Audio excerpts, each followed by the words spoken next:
Graham, good to see you again. I want to start with mentality, if I may. This Saturday will be the 11th game this squad has faced in the space of 35 days.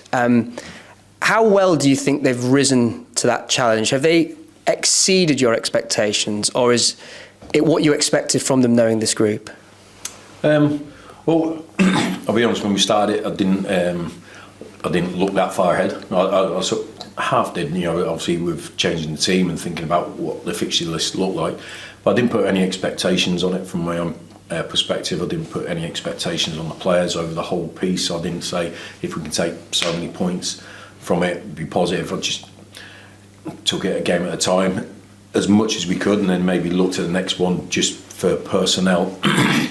The expectations of results, I didn't put any total amount on it. So I think every time we pick a team and put it out, I have a reasonable expectation of what they're capable of, and then I expect it again, and then I expect it again. So I took it in bits and pieces in general, but from a mindset point of view, I can't say I've been surprised, because I've seen them work, like I said before, since even during the off season when we had a program going and we get the results back and I see who's doing what. So I knew they were coming back in a determined way.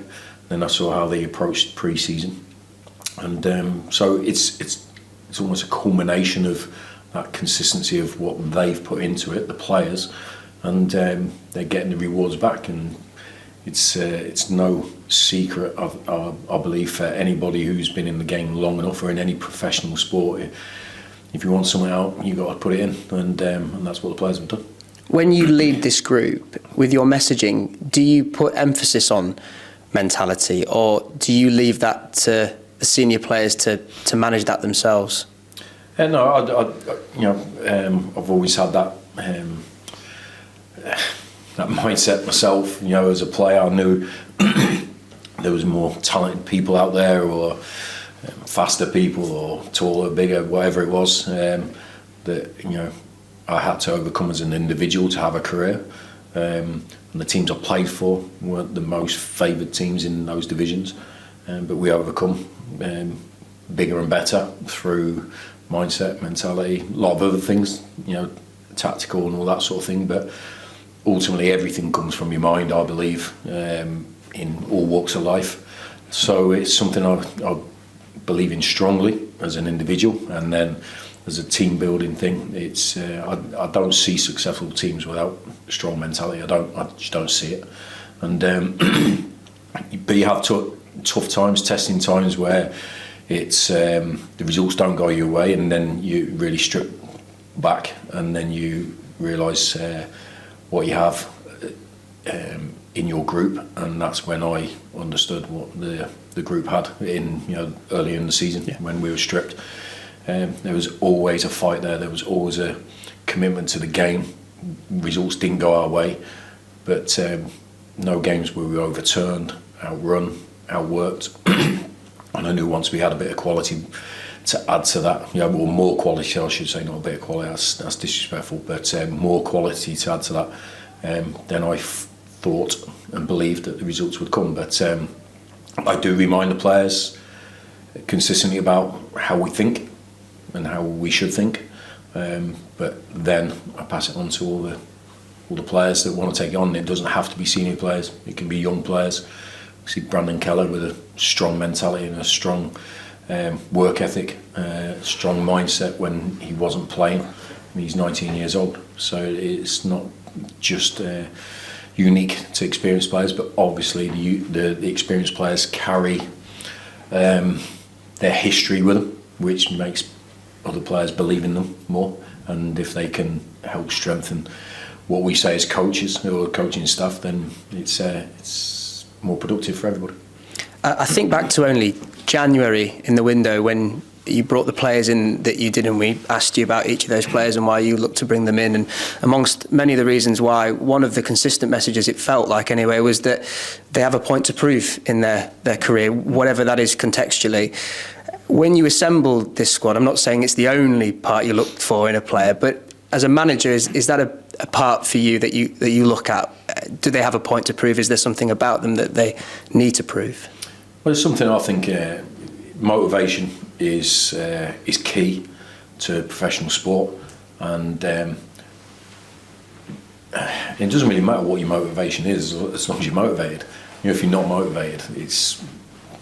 I know that I can't get on with people like that. As players, if it's day in day out, they come in and they just take a day off. I know that's going to rub me up the wrong way. I know they're not going to be successful for or be in my team. I know that, so I try to over time, over the years, learn about the players that we enjoy working with, and think can handle what we are as a coaching staff. Certainly just me and Chris, because obviously I haven't worked with True and Doyle before. But I think I'm not the only. I don't think I'm. Well, I know I'm not the only manager that would do that. But I do look for it. The point to prove, I think, is a strong motivator for people. And sometimes you can invent a point to prove if you so wish. But it just comes down to motivation, which is again mentality, which is again mindset, and because that underpins everything that you do. And we understand the challenges players will go through, but I think every challenge that comes your way, if your motivation can overcome any negative thoughts, doubts, that sort of mentality, which are all weakening, they're all negative sort of mindsets to have. I think motivation drives you through those stages, and is something we do look for in players. But it's sometimes you have to find it, because, and that's why I try my best to meet players before and understand why they want to come, and see if it fits in with us. And sometimes if there's no reason, then I'll walk away from the deal anyway. So, in your experience as a player and as a manager, where do you assess the mentality of the squad right now? Second in the table, 13 league games to go. Naturally, there's excitement amongst the fan base. So how would you assess where they're at mentally? Look, there's no guarantees about the next 13 games or so. So I'm only talking about what I've seen so far in the last 10 or 11 months. And it is 11 months since last March, when I was really defining my thoughts about what was needed, and there's some difficult decisions along the way, but we committed to it as a club. I was supported really well from Steph and Ryan, David, in those thoughts, which helped. And so the mindset of the players is where I hoped it would be. There's no guarantees, but we can't be at this stage now and because we've jumped into second, think we've done something. We can't let that weakness come into our heads. We can't. Talking ahead of ourselves, thinking ahead of ourselves in a month's time, 2 months' time, it'll only make us step backwards, I believe. So we have to, whatever we've done already, it's done. It's not going to win us another point. We have to keep repeating it. And what we've shown is a hunger and a desire. And sometimes when your belly's full, you're not hungry anymore.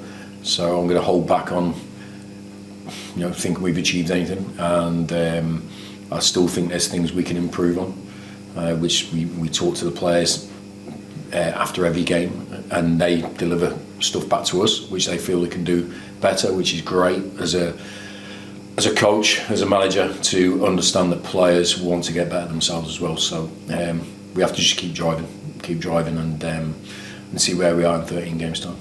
The defensive record has been superb of late. So many clean sheets within that. What do you think's been at the heart of that?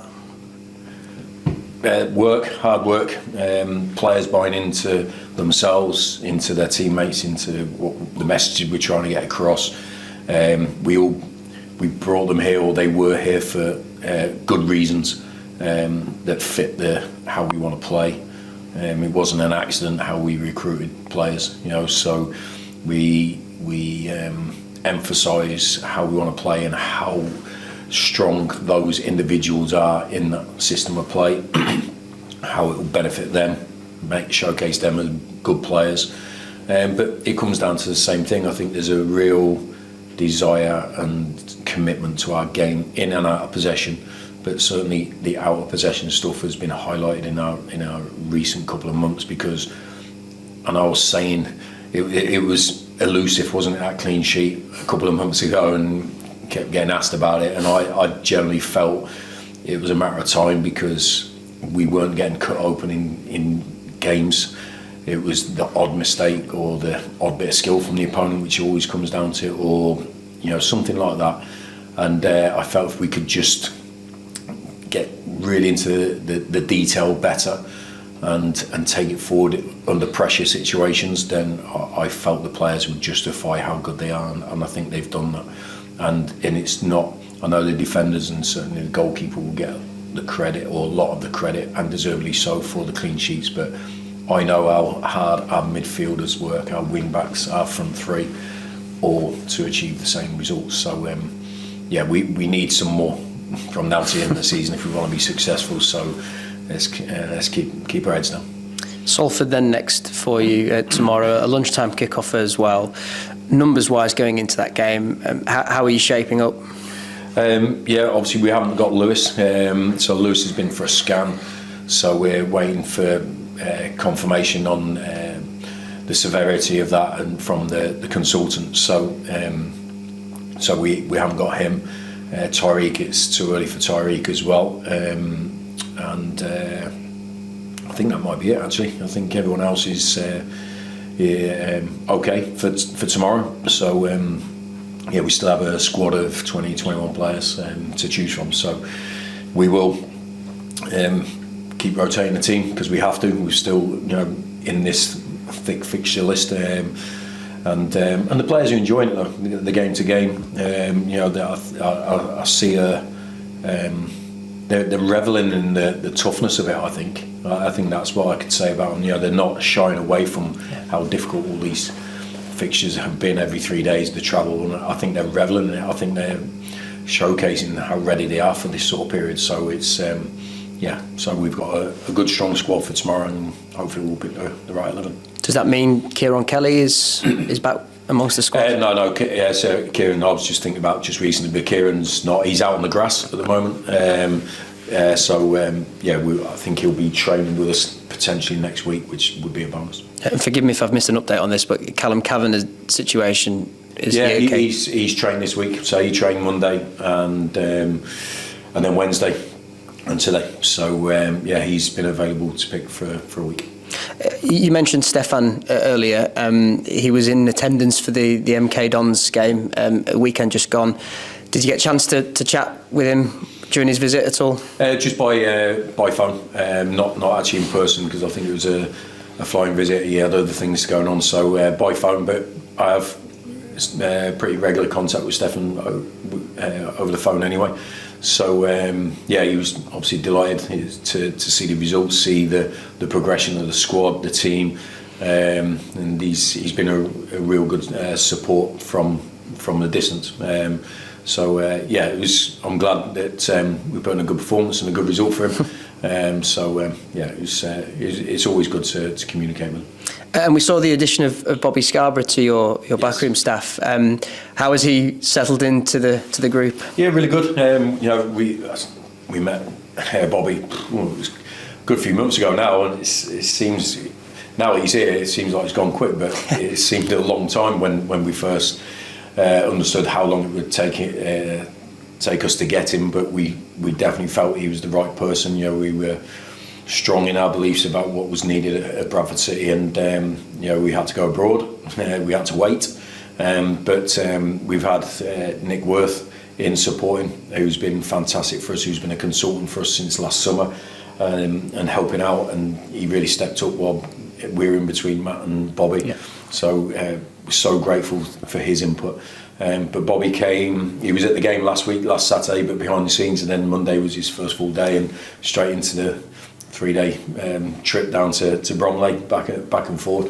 But really good, really positive. He spoke well of the players, how welcome they've been with him, and we look forward to him being a part of the team. And just finally from me, a word on Salford as them as opponents in different form, following their their FA Cup defeat, but prior to that, they were on a really good run of form. It just kind of shows how different it can be in this league sometimes.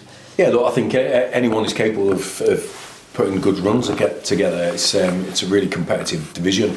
I think there's several teams that have put really strong runs of form together and then been derailed a little bit in certain stages, but they still hold that quality. They still have that quality within. They've still got a very experienced manager. They've still got high ambitions. So what I believe our players have done really well is prepare for each opponent in the same way, with the highest respect for them, but a bigger respect for our game and how we go about things, and that's underpinned what we have done against very good opponents week in, week out. There are no easy games. I think I know managers say it a lot and I say it a lot, but if you look at the games, I think everyone can see how difficult they are and how motivated everyone is to try and win games. So we look forward to the game. We always look forward to playing. I look forward to seeing the team play again, but it'll be a tough fixture, no doubt. Thank you, Graham. Okay, mate. Something we've noticed over the last few weeks defensively, but the other night, prime example in attack is the standard that's maintained throughout the 90 odd minutes of a game and keeping it going. It's not just the physical fitness, that takes mental alertness and concentration as well. Yeah. What are you putting that down to? How good the team are at that? Well, I think the focus and the mentality comes from fitness. I genuinely believe in people feel good about themselves when they're fit. I feel they don't think about if they're feeling tired, because their fitness can carry them through it. They're just thinking tactically about what's needed, and I think that's the main thing for me. I think we're quite clear in our messaging week in, week out, and when we do analysis, we don't do it just with the starting team, we do it with everybody. So the forwards meeting now, which is going on with Trui, everyone's in it that plays in that front three. It's not just the front three from the other night or whoever might be playing tomorrow. So whenever anyone is called upon, who is ready, they understand the game. What's expected of them. So and I think because we've had, touch wood, generally a reasonably fit squad, as in availability for the last 2 or 3 months, we've been able to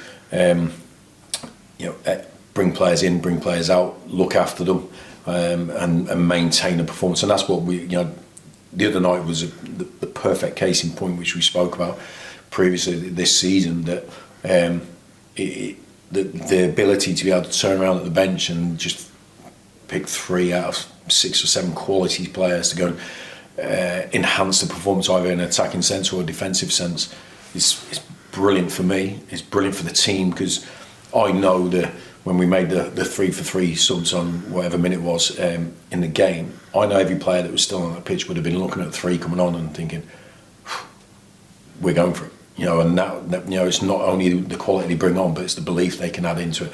And we're taking off people like Michael Mellon, Andy Sarcevic, who Sars has been one of our standout players, if you want to say, but we can replace those players. We've won without Pato, we've won without Sars, we've won without other players, because the players understand the game and they're committed to it. No one's going off on a tangent and thinking, I want to do this. They're all committing to what's expected, and then if someone does go off, someone brings them back into line. So I think that's the biggest thing for me. And as you say, you can look at the quality on the bench, but part of that as well is how quickly they fit into the rhythm of the game and the pace of the game. Yeah, I agree. It's because it's tough. As a sub coming on, into the tempo as well. The tempo we try to play at, the intensity. Tomorrow's game will be like that. They play in a similar way. So the players have to be ready for it. But it does stem from your mentality. I think every player knows how we play. The intensity, because we train like that every single day. So it becomes a habit. So you're not expecting a slow game or one that's just meandering through. I think the way we train is just a habit now for the players. So I think they're not having to run in training. They want to run. And when we get to the games, they want to run because they know we can win games with that intensity running through our veins. So. It takes a lot to come onto a game at a certain stage and pick it up straight away. So the players deserve massive credit for being able to do that. Cheers. And also we're talking about the excitement of the fans and the numbers of the fans. I mean, I think another sold out away in tomorrow. I mean, it's like becoming the hottest ticket in town again, and I think you can sort of feel that surge behind you as well, can't you? I mean, it must be great for the players when they've got that packed away end. Yeah, look, it's we're only down the road really at Salford, so I would expect it to be a sellout considering how many we took to Bromley. If that's an indicator of what support base we have and the backing we've got behind us, then nothing ever will be. Tuesday night, I don't know how many miles it is, 250 miles, 300 miles or whatever. I don't know how long it took us to get back the next day, so some of those supporters would have probably had an hour's kit before going to work the next day or taking their kids to school. So that commitment is something that I think the players are understanding. They are generally appreciative of that support, certainly for a journey like that. But it's been week in, week out, I think, for a good number of months now, and it does help the players.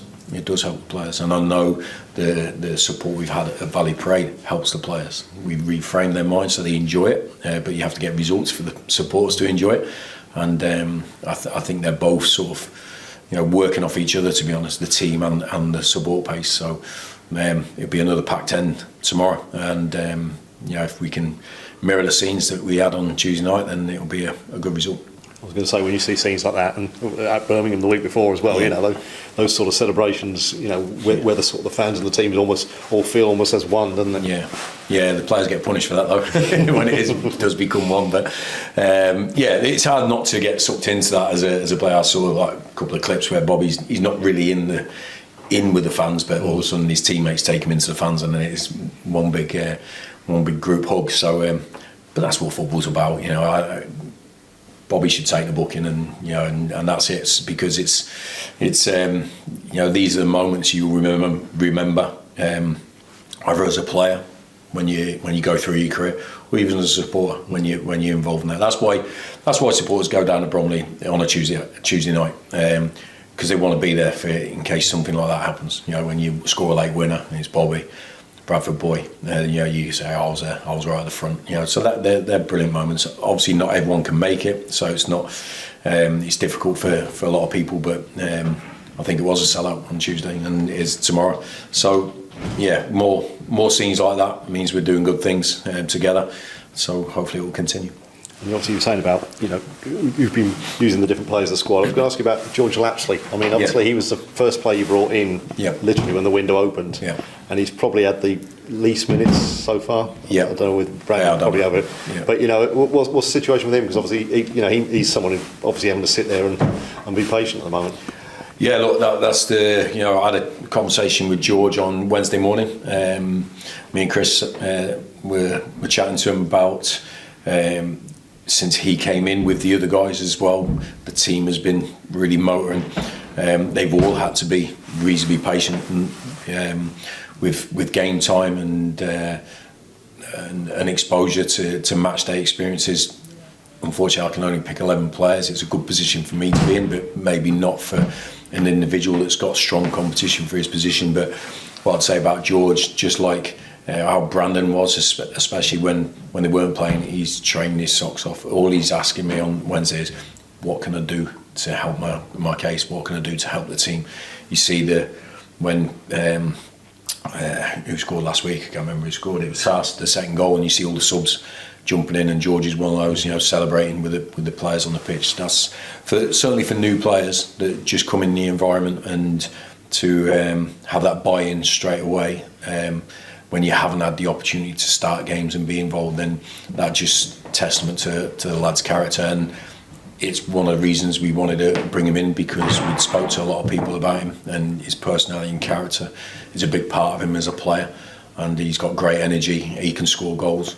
But we've got 5, 6, 7 of those players really pushing each other. So what I'd say about George, he's not once dropped his level of commitment in training for a second, and his opportunity will come, and I'm sure he'll take it when it comes.